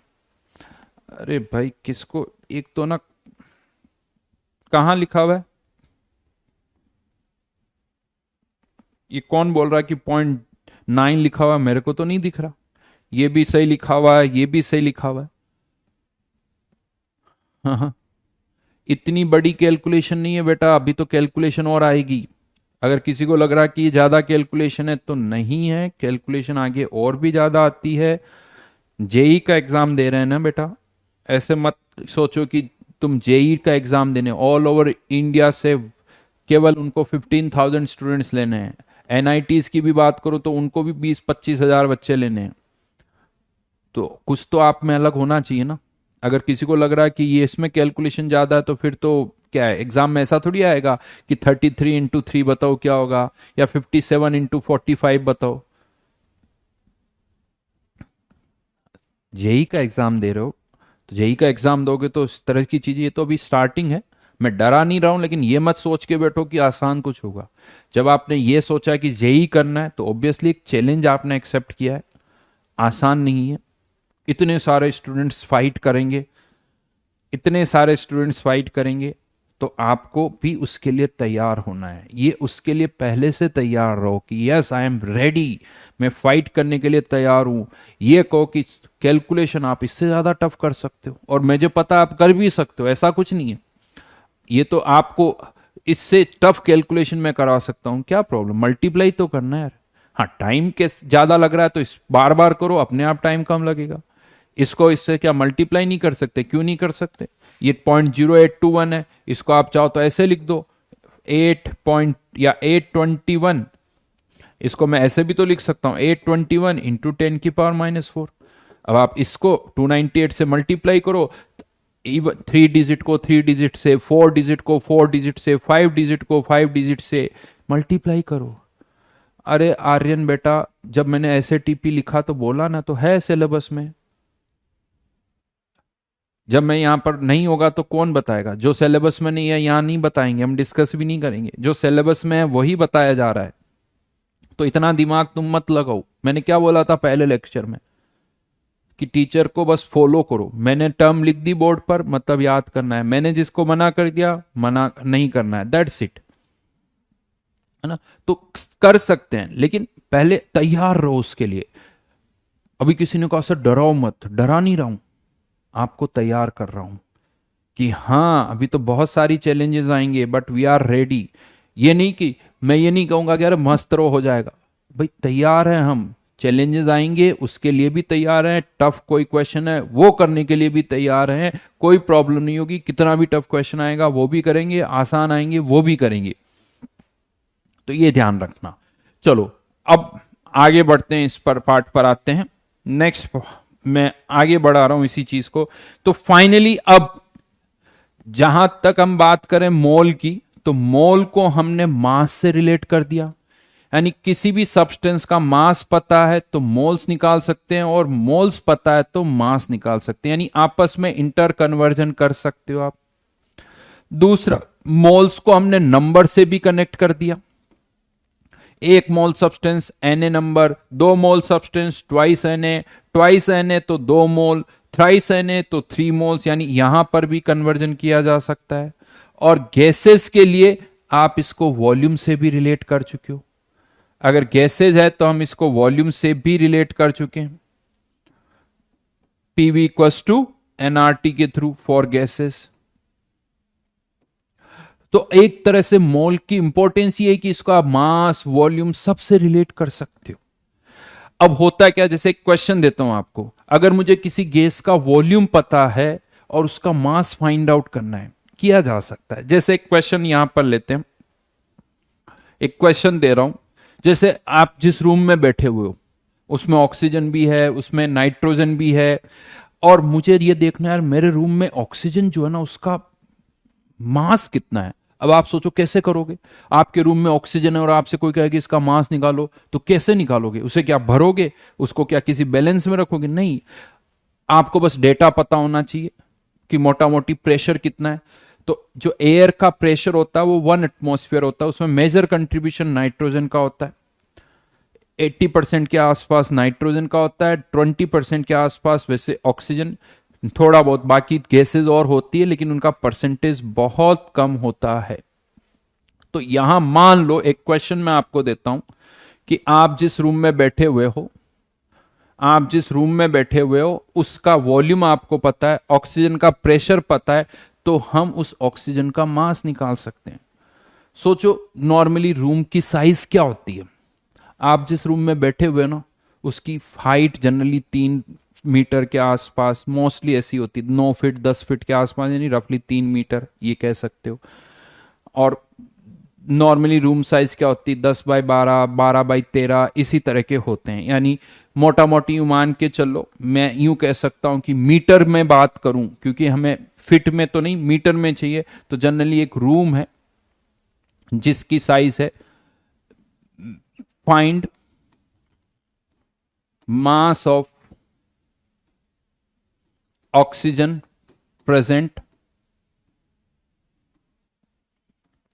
इन ए रूम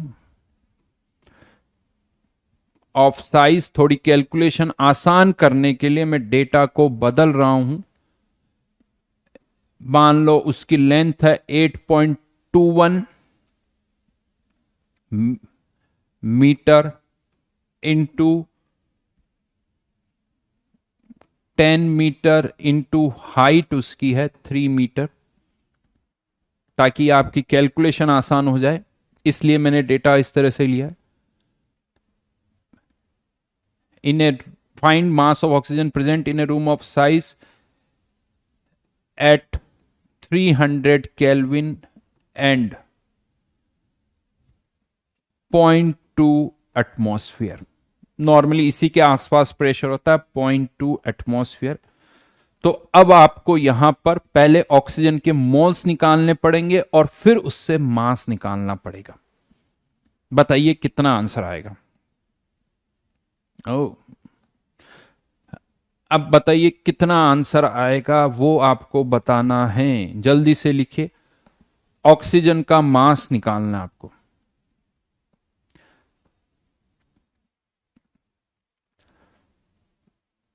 एक और चीज मैं बता दूं, जो बार बार इधर उधर के इररिलेवेंट कमेंट कर रहा है उनको ब्लॉक किया जा सकता है, तो आप इस तरह के इधर उधर के कमेंट ना करें।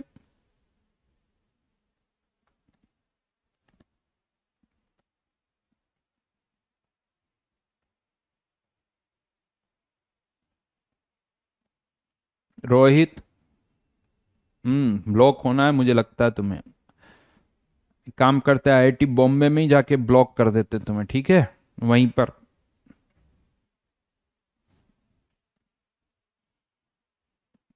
ये ज्यादा अच्छा डेटा बेटा, बहुत अच्छा डेटा है।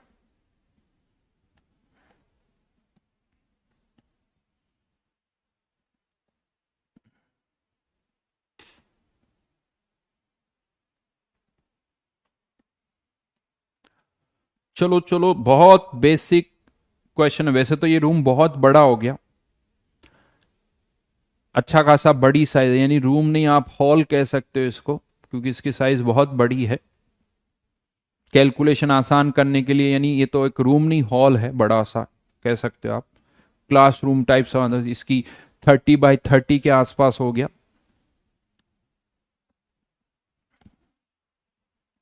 तो चलिए सबसे पहले आंसर बताओ बताओ। आंसर बताना है आपको, मोल्स और फिर मास। मोल्स बता दो, अगर मोल्स बता रहे हो मल्टीप्लाइड बाय फिर क्या करना वो आपको ही पता है। 32 फाइनली यही आंसर आ रहा है क्या? लिख दूं यहां 32 ग्राम, 640 ग्राम। और क्या आंसर आ रहा है बताते हो तो बता दो, लिखो लिखो लो। पास्कल में कन्वर्ट करने की जरूरत नहीं है, मीटर को लीटर में कन्वर्ट करो। इस मीटर क्यूब को लीटर में कन्वर्ट करो, पास्कल में कन्वर्ट मत करो, कैलकुलेशन और ज्यादा हो जाएगी। तो और कोई आंसर? 32, इसके अलावा 720 कोई लिख रहा है, और बताओ।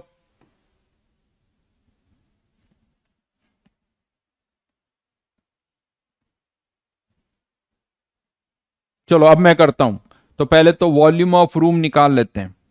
वॉल्यूम ऑफ रूम, वैसे मैं ज्यादा इसको मल्टीप्लाई नहीं करूंगा, हाँ, बट 8.21 इंटू 30 ऐसे ही लिख रहा हूं, मीटर क्यूब। इसको लीटर में कन्वर्ट करना है तो 8.21 इंटू 30 इंटू 10⁻³ लीटर, ठीक है। ये वॉल्यूम आ गया। तो pressure PV equals to NRT. अब मैं पीवी इक्वल्स टू एनआरटी में वैल्यूज पुट कर रहा हूं। तो प्रेशर कितना है हमारा? 0.2 एटमॉस्फेयर। वॉल्यूम लीटर में 8.21 इंटू 30 इंटू 10⁻³ एन निकालना है, आर की वैल्यू 0.0821। टेम्परेचर कितना दे रखा है? 300 केल्विन। ये वाली टर्म कट जाएगी, 100 आएगा, तो ये दोनों कैंसिल आउट हो जाएंगे। एन इक्वल्स टू, इधर तो 3 बचा, तो ये 3 से ये कितना आ गया? 10। तो नंबर ऑफ मोल्स जो आ जाएंगे 0.2 इंटू 10⁻⁴, यानी 2 इंटू 10⁻³ यानी 2000। तो बेटा मोल्स ही आ रहे हैं, इतने तो मोल्स आ गए। तो अब क्या करें? अब क्या करें? इसको किससे मल्टीप्लाई करना पड़ेगा? 32 से। इसको करना पड़ेगा 32 से मल्टीप्लाई। यानी मास जो है वो कितना हो जाएगा? 32 इंटू 2000 ग्राम। हाँ, किलोग्राम में कन्वर्ट कर दो तो आंसर आ जाएगा 64,000। वैसे तो पहले एक बार ये लिख देता हूं, ग्राम यानी 64 किलोग्राम। बट बड़ा सा होल है ये, बहुत बड़ा साइज का होल है, 10 बाई 8 मीटर का। ये कमरा नहीं है, बड़ी साइज का हो गया ये, अच्छा खासा बड़ा है। 10 की पावर 3 क्यों आई बेटा? मीटर क्यूब को कन्वर्ट करोगे तो 10 की पावर 3 नहीं आएगा क्या? आएगा ना।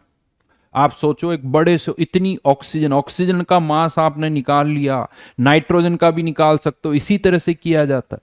ऑक्सीजन का मास, नाइट्रोजन का मास, ये सब निकाल सकते हैं। तो ये कैलकुलेशन है थोड़ी बहुत। कोई पूछा 32 कैसे आ गया? ऑक्सीजन का मोलिकुलर मास क्या होता है? मोलर मास ऑफ ऑक्सीजन क्या होता है? प्रेशर क्वेश्चन में दे रखा था, बात खत्म। 0.2 क्यों दे रखा था? क्वेश्चन में दे रखा था, जो यूज कर रहे हो तुम।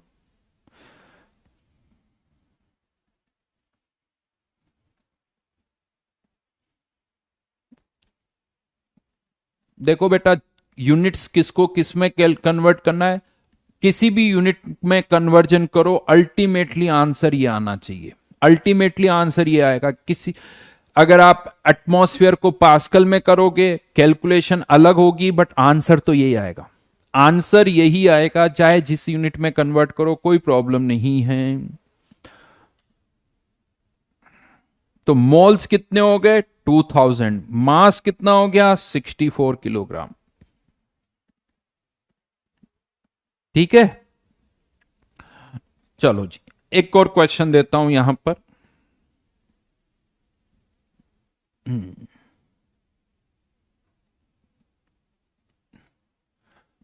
यहां पर एक और क्वेश्चन आप लोगों के सामने है। ढंग से पढ़ना क्वेश्चन को, धीरे धीरे देखो, थोड़ा थोड़ा लेवल अप बढ़ा रहे हैं हम, थोड़ा थोड़ा लेवल अब हम बढ़ा रहे हैं। बहुत बेसिक से स्टार्ट किया है, लेकिन डेफिनेटली जेई में ऐसे क्वेश्चन नहीं आएंगे कि इसका मास इतना है तो मोल्स बताओ, मोल्स इतना है तो मास बताओ। ऑब्वियसली धीरे धीरे अब लेवल को थोड़ा और बढ़ाना पड़ेगा हमें।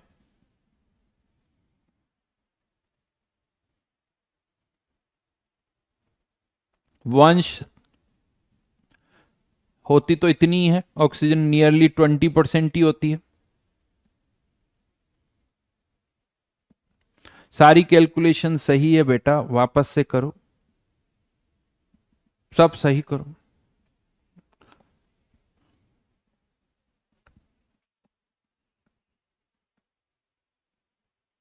सब सही किया, डोंट वरी।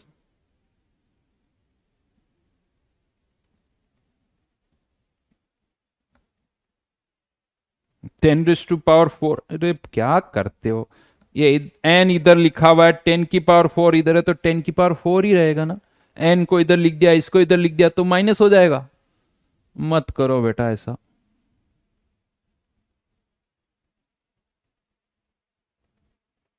हम्म।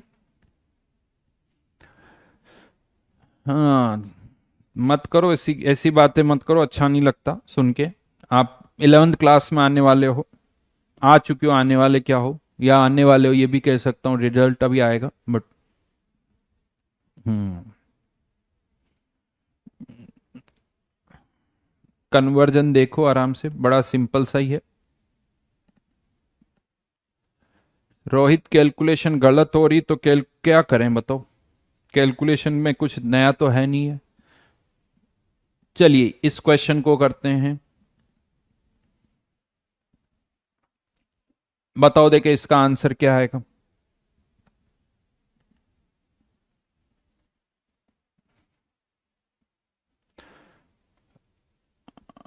2000 ग्राम तो सुखप्रीत आए नहीं, 2000 तो मोल्स आए हैं। सुखप्रीत 2000 ग्राम नहीं आया, 2000 मोल्स आए हैं।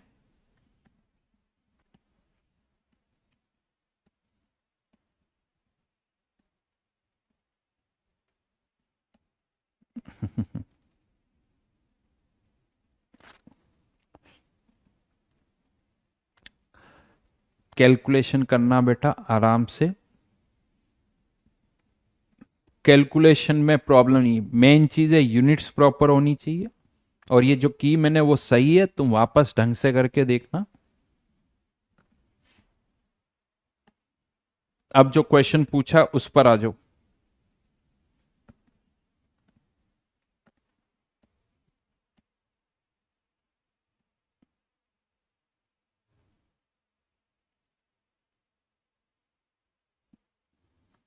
जो क्वेश्चन दिया है उस पर आओ जल्दी से।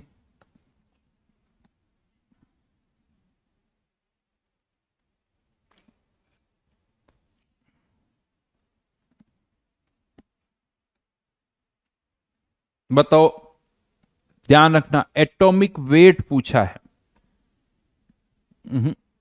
46 तो नहीं आना चाहिए।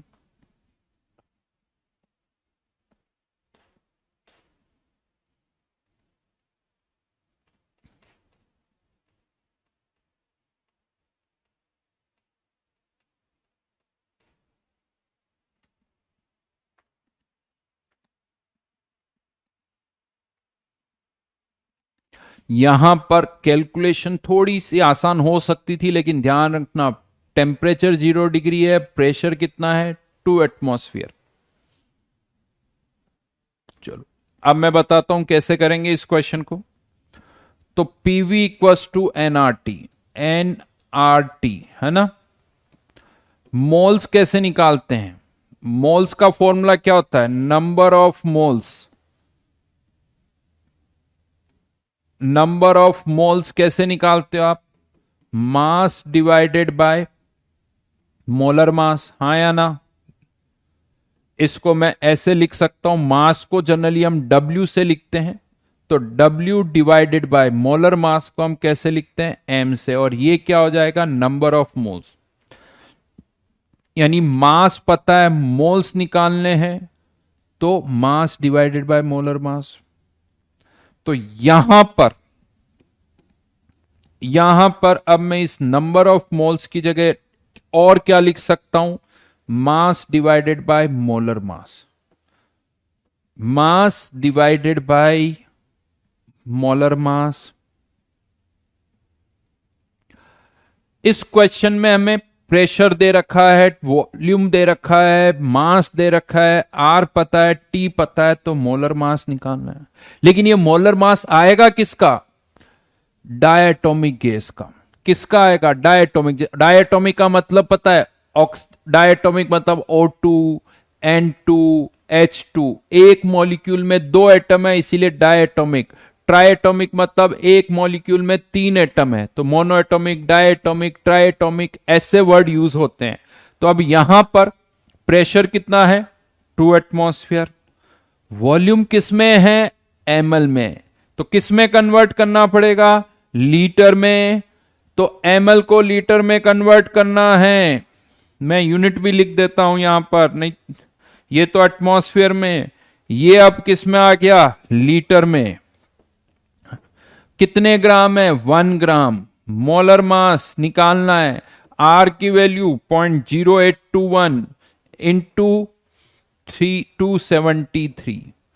और मैंने क्या बताया था? इसका प्रोडक्ट याद रखो, ये वैल्यू कितनी आ जाती है? 22.4। तो अब मैं इसकी जगह यहां पर क्या लिख रहा हूं?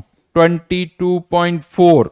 अब बताओ कैलकुलेशन कर पाओगे या फिर मेरे को करो? देखें यहां से m इक्वल्स टू क्या निकल के आ रहा है, जल्दी से बताओ। m की वैल्यू बतानी है, यहां से m क्या आ रहा है? m की वैल्यू बताओ। तो ये m की वैल्यू आ रही है, यहां से सॉल्व करो, ये कर सकते हो आप इजीली। 50 ग्राम, यानी मोलर मास कितना आया 50 ग्राम। लेकिन ये नहीं पूछा आपसे, ये नहीं पूछा गया है। पूछा क्या गया है? एक एटम का मास, एक एटम का मास। O2 का मॉलिक्यूलर मास 32, तो ऑक्सीजन एटम का कितना होता है 16। तो ये डायटोमिक गैस का मास है। एक एटम का मास क्या होगा? इसका आधा। यानी आंसर इज एटॉमिक मास पूछा जाएगा। मॉलिक्यूलर मास पूछा जाता, अगर मॉलिक्यूलर मास पूछा जाता तो आंसर क्या होता? Molecular mass is 50, but atomic mass पूछा जा रहा है, इसीलिए इसका आधा करेंगे, क्योंकि इसमें 2 एटम है, इसीलिए 25 ये फाइनल आंसर होगा।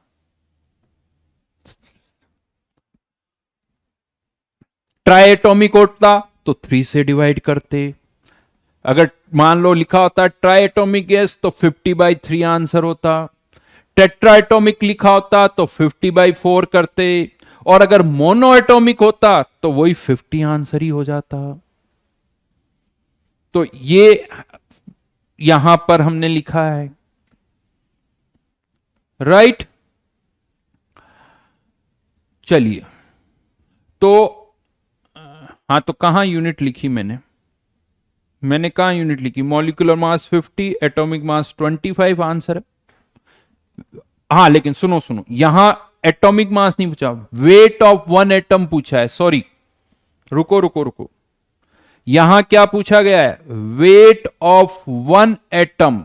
ये तो एटॉमिक मास है, एक एटम का मास कितना होगा? तो एक एटम का मास जो होगा, बिल्कुल सही। एटॉमिक मास पूछा है तो आंसर 25। तो राइट नाउ ये फाइनल आंसर नहीं है, क्योंकि पूछा हुआ क्या है?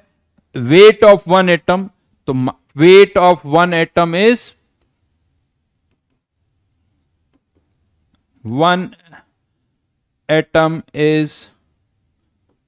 25 AMU।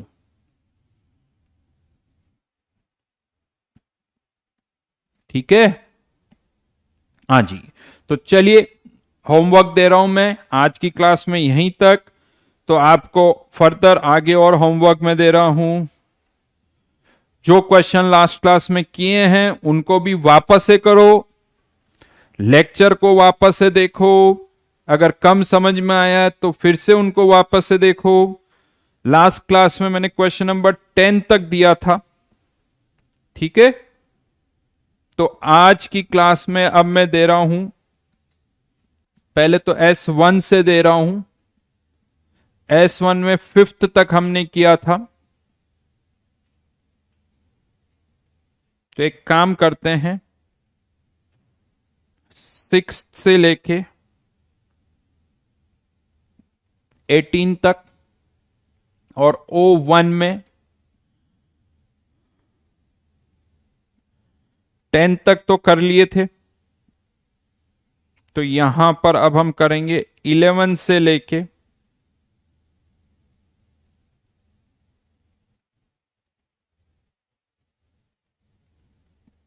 15 तक। बस चलिए, इतना ही होमवर्क है।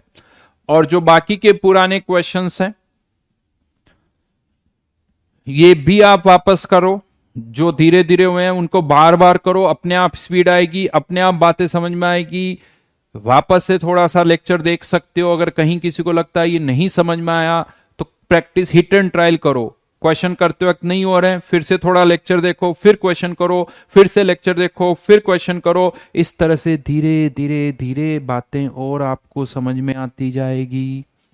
मेरा हिट एंड ट्रायल करना पड़ेगा। एक चीज मैं आपको बता दूं, आप कोई सा भी काम सोच लो, आपने पहली बार क्या, आपने जो भी कुछ करना स्टार्ट किया है पहली बार में किसी से नहीं होता। क्रिकेट खेलने लगे तो पहली बार में हो गया? नहीं हुआ। आप सोचो, एक बॉल फेंकते ना, कैच करने वाली जो इनिशियली जब करते ना तो उसकी डायरेक्शन नहीं पता चलती, बॉल कहां आ रही है, कैच नहीं होता, थोड़ा टाइम लगता है। धीरे धीरे क्रिकेट खेलने जाते हैं, पहले दिन से नहीं खेल पाते हैं, आउट हो जाते हैं। अगर पहली बार आप सोचो क्रिकेट खेलने गए तो आउट ही होते हो आप, पहली बार, दूसरी बार, तीसरी बार। बट धीरे धीरे धीरे प्रैक्टिस करोगे तभी खेल पाओगे। और जो पहली दूसरी बार में आउट हो गया वो फिर कभी क्रिकेट नहीं खेल पाएगा। और दूसरे स्पोर्ट्स में भी ऐसा ही है, पहले दिन आप बैडमिंटन नहीं खेल सकते। इनफैक्ट चलो, क्या लगता है आपको साइकिल चलाना आता है, स्विमिंग करना आता है? आप क्या पहले दिन में पानी में कूदे और आप स्विम करने लग गए? ऐसा नहीं होता।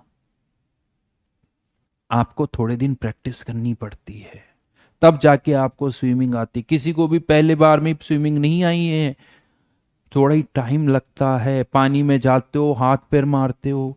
इवन बहुत बार ऐसा होता है, मैं आपको बताऊं, जब आप स्विमिंग करने जाते हो ना, तो इंस्ट्रक्टर कहता है कि हाथ को भी हिलाओ, पैर को भी हिलाओ। आप पानी में जाते हो, हाथ हिलाने लगते हो तो पैर नहीं हिलते, और पैर हिलाने लगते हो तो हाथ रुक जाते हैं। आपको समझ में नहीं आता, दोनों, आपको लगता दोनों एक साथ नहीं हिल रहे, क्योंकि वो जो दिमाग है ना, वो एक साथ अभी कंट्रोल नहीं कर पा रहा है। थोड़े दिनों के बाद वो करने लगता है, उसकी आदत हो जाती है, थोड़े दिनों के बाद वो सब करने लगता है। आप इनिशियली पानी में जाते हो, डूबने लगते हो।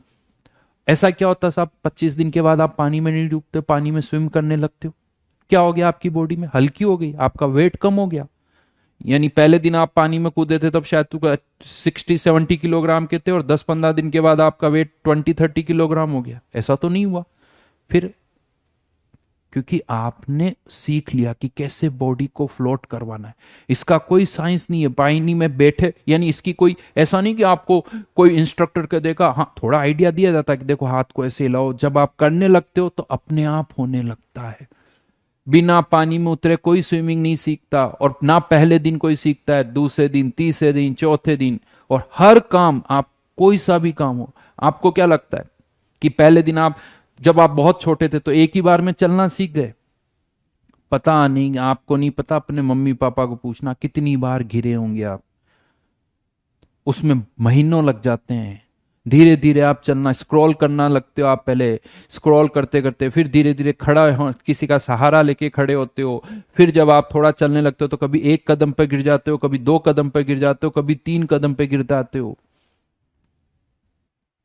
तो आसान कुछ भी नहीं है बेटा, कुछ भी नहीं है। आपको मेहनत करनी पड़ेगी, तभी जाके चीजें समझ में आएगी। और यहां पर भी ऐसा ही है। लेक्चर्स को वापस से देखो, फिर क्वेश्चन करो, और बहुत बेसिक से पढ़ाया मैंने, बहुत बेसिक से पढ़ाया। तो इसीलिए ये साइकिल चलाते रहो, अपने आप सब समझ में आ जाएगा। और छोड़ दोगे तो नहीं समझ में आएगा, है ना? तो चलिए, all the best. Next class में फिर से मिलेंगे। Bye bye, thank you.